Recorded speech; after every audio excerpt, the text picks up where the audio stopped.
నమస్తే, welcome to TV 45 news. Kajuluru మండలం ఉప్పుమిల్లి గ్రామంలో తెలుగుదేశం పార్టీకి చెందిన 7 కుటుంబాలను వెలివేసిన గ్రామ పెద్దలు. వివాహ శుభ కార్యక్రమాలకు పనులకు పిలవకుండా వెలి కుటుంబాలను కట్టడి చేసిన గ్రామస్తులు, వెలి నిబంధనలను అమలు చేస్తున్న గ్రామ పెద్దలు వైసీపీ చెందిన వారు కావడం గమనార్హం. వెలి కుటుంబాలతో మాట్లాడిన వారికి 5,000 రూపాయలు జరిమానా విధిస్తూ తీర్మానించిన గ్రామ పెద్దలు ధాన్యం కొలగారి పాట సొమ్ముల విషయంలో తలెత్తిన వివాదం రాజకీయ పార్టీలకు మద్దతు తెలిపే విషయంలో చోటు చేసుకున్న ఘటనల నేపథ్యంలో వెలికి కారణం అంటున్న వెలి బాధితులు. కాకినాడ జిల్లా కలెక్టర్ కార్యాలయంలో స్పందనలో ఫిర్యాదు చేసిన వెలి బాధితుడు మేడిశెట్టి దుర్గారావు. దీనిపై స్పందించిన కాజులూరు తహసీల్దార్ ఎల్ శివకుమార్, గొల్లపాలెం ఎస్ఐ మోహన్ కుమార్లు గ్రామ పంచాయతీ కార్యాలయంలో వెలి బాధితులు గ్రామస్తులతో సమావేశం ఏర్పాటు రాజీ చేసేందుకు గ్రామస్తులతో చర్చిస్తున్న రెవెన్యూ పోలీసులు అధికారులు. అర్థమవుతుందా?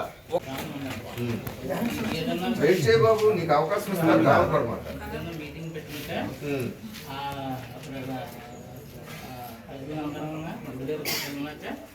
ఒక వ్యక్తి ఉంటారు. ఓకే, ఆ వ్యక్తి ఫంక్షన్ జరిగినా ఏదైనా మంచిగానే చెడుగానే ఈ గ్రామస్తులను పిలిచే వ్యక్తిని అంటారు. ఓకే ఓకే, అవునండి. ఆయన ఎవరంటే వచ్చేటప్పుడే అన్ని రకాలుగా సమాచారం సేకరించుకొని వస్తాము. కారణాలు మూలాలు వద్దు. అక్కడ మనం లోతుకి వెళ్ళామనుకోండి సమస్యకు పరిష్కారం దొరకదు. గ్రామం బాగు చేసుకోవటాకనే ఈయన మాట్లాడుకుని కొంతమంది అటు కొంతమంది ఇటు ఉన్నాయి. బాబు ఎంత వచ్చింది జాగ్రత్తగా చేసుకుని ఎంత వచ్చింది చెప్పేసి మేము ఇద్దరు అనుకున్న వాళ్ళు మేము ఇద్దరం అండి. ఎవరు ఎంతనా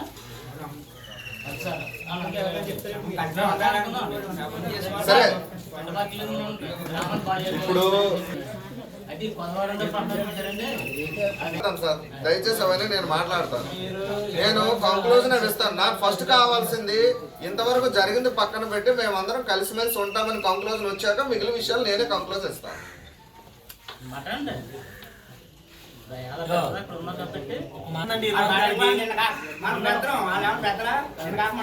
అరే అదే మనందరము ఎవరు దూరంగా ఉంటారంటే అది తెలియదు ఇష్టం. మనం ఎవరు దాన్ని ఆపడానికి మనకు లేదు. కానీ మనము సమాజానికి దూరంగా నువ్వు ఉండు అని మనం చెప్పే అధికారం మనకి లేదు.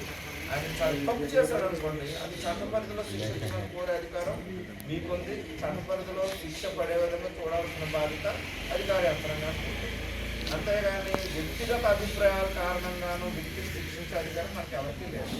కానీ పెద్దలందరూ దయచేసి సార్ ఇంతవరకు జరిగింది మంచో చెడో పక్కన పెట్టేసి మేమందరం కలిసిమెలిసి ఉంటాము.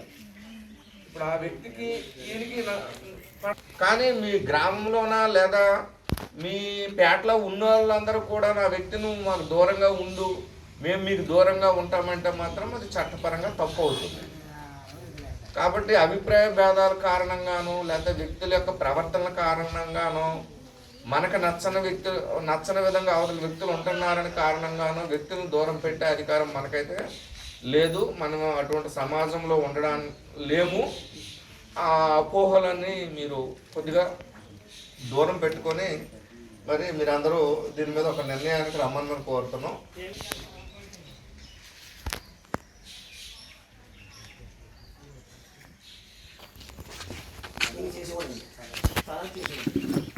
అలాగే గతంలో అతను పక్కన పెట్టేసరికి చికెన్ చేసింది, మాట్లాడింది అన్నీ చేసిన తర్వాత ఇంకా ఇప్పుడు మీరు ఎలాగైతే చెప్పారో అందరూ కలిసి మీరు ఎలాగ వెళ్ళిపోతారో ఇది గతం అంతా వదిలేండి, ఇప్పుడు మీరు అందరూ కలిసి చేసుకోండి అనేసి